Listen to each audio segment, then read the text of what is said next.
10 minutos con el Nuevo Testamento. En esta ocasión vamos a estar considerando 3 versículos de la epístola que escribiera el apóstol Pablo a los Filipenses. Se trata del capítulo 3, los versículos que van del 9 al 11. Y le he puesto como título a esta reflexión 3 dimensiones de confiar solamente en Cristo. Y como siempre vamos a arrancar con la lectura de mi paráfrasis o versión libre de estos 3 versículos que aparece en mi libro Una Iglesia Gozosa. Dice así: de ahí que aspire a ser encontrado tan unido a Cristo que en vez de vivir conforme a la justicia de la ley, proceda siempre como alguien que vive a la luz de la justicia que proviene de la fe en el Hijo de Dios. De este modo, espero conocerle mejor y sobre todo vivir bajo el amparo del poder de la resurrección, al haber enfrentado sufrimientos semejantes a los suyos y así configurar mi vida a la luz de la suya.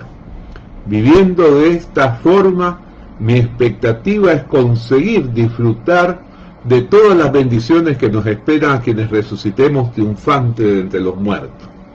No porque lo haya logrado por mí mismo, sino porque me he dejado guiar por la gracia divina. Acá entonces, como les decía antes, yo encuentro 3 dimensiones de confiar solamente en Cristo. La primera de ellas es vivir según la justicia procedente de Dios. O sea, la justicia que no es conforme a la justicia propia. Como dice muy bien en la Nueva Versión Internacional, no quiero mi propia justicia que procede de la ley, ¿no? Realmente es una tendencia constante en el ser humano a querer vivir de acuerdo a cada uno con su propia justicia, ¿no? Cada uno de nosotros, como yo he dicho muchas veces, al predicar y dar estudios bíblicos, realmente, por lo general, la palabra justicia nosotros la aplicamos en el sentido del beneficio propio. Quiero que hagan justicia a mi vida, quiero que los demás sean justos conmigo, no tanto yo con los demás. Y entonces realmente el apóstol dice que la justicia humana tiende a ser la de la ley, pero que él considera que la importante es la basada en cambio en la fe en Cristo. Como dice la versión popular Dios habla hoy, la justicia que se adquiere por la fe en Cristo. Esta es la verdadera justicia. Esta es la justicia que nos enseña la palabra de Dios. Esta es la justicia que realmente debemos defender todos los que somos cristianos. La segunda dimensión es vivir bajo el poder de la resurrección. Y en este sentido vemos que de esa forma podemos experimentar ese poder en la vida diaria. Como dice bien en la Nueva Versión Internacional, experimentando el poder que se manifestó en su resurrección. Por eso es que los cristianos vivimos con esperanza, con gozo, con paz, porque vivimos bajo el poder de la resurrección con mayúsculas, la resurrección de Cristo, que tal y como hemos venido diciendo, es realmente la base de nuestra propia resurrección también. Y por otro lado, con la esperanza basada en la resurrección propia. Como dice en la Nueva Versión Internacional, así espero alcanzar la resurrección de entre los muertos. En este caso yo me extendí bastante para que quedara bien en claro la idea. Cuando digo viviendo de esta forma, mi expectativa es conseguir disfrutar de todas las bendiciones que nos esperan a quienes resucitemos triunfantes de entre los muertos. No porque lo haya logrado por mí mismo, sino porque me he dejado guiar por la gracia divina.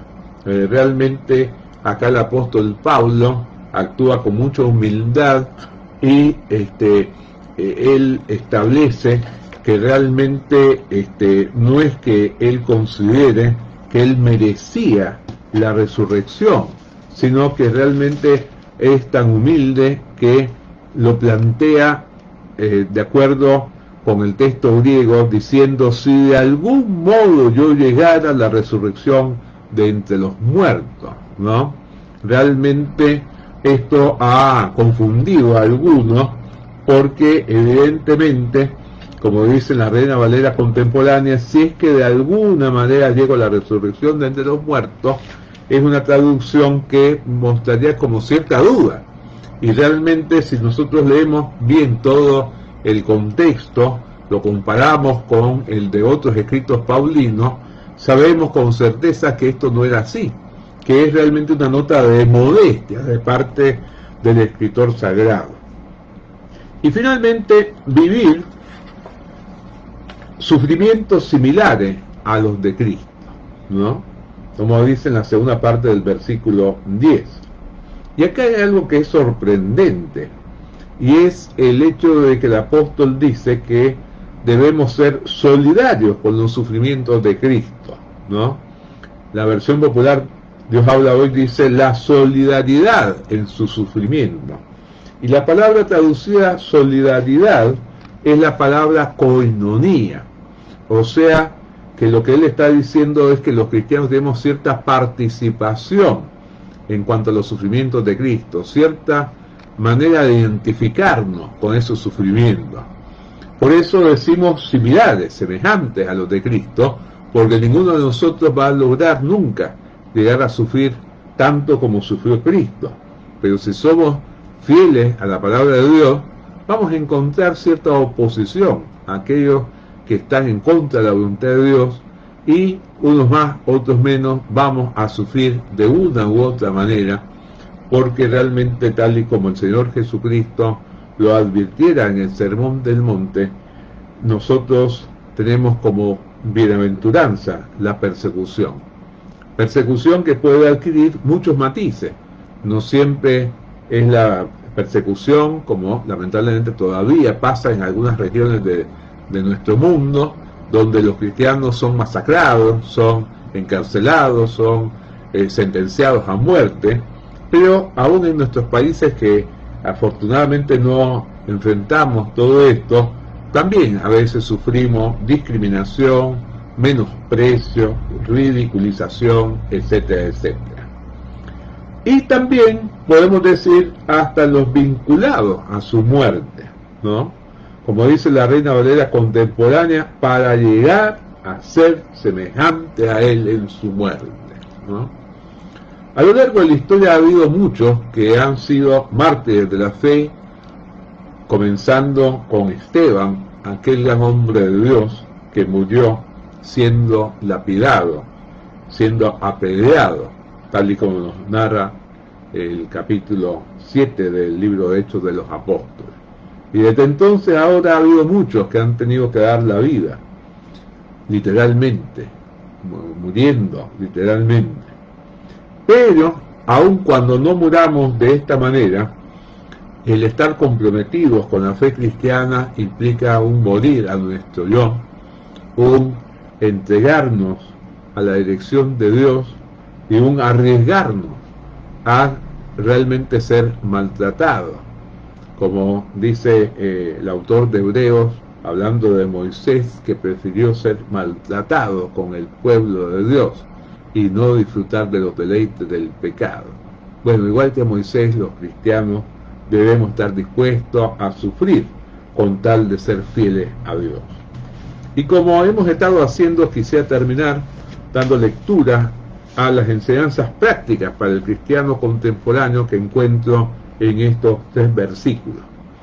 La primera: todo buen cristiano debería desear vivir conforme a la justicia de la fe en Cristo y no según la justicia de algún sistema religioso, por más que el mismo aparente ser muy bueno. La segunda: para todo cristiano maduro, conocer más a Cristo y vivir bajo el poder de su resurrección son bendiciones que no se pueden comparar con ninguna otra cosa. Todos los que estamos viviendo en plenitud la fe cristiana sabemos que esto es así. Y la última: así como nos gusta disfrutar de las bendiciones que proceden del poder de la resurrección, también deberíamos enfrentar los sufrimientos que provengan de nuestra fidelidad al Evangelio. Ya lo vimos algunos versículos atrás, cuando comentábamos el capítulo 1, versículo 29, en cuanto a este asunto.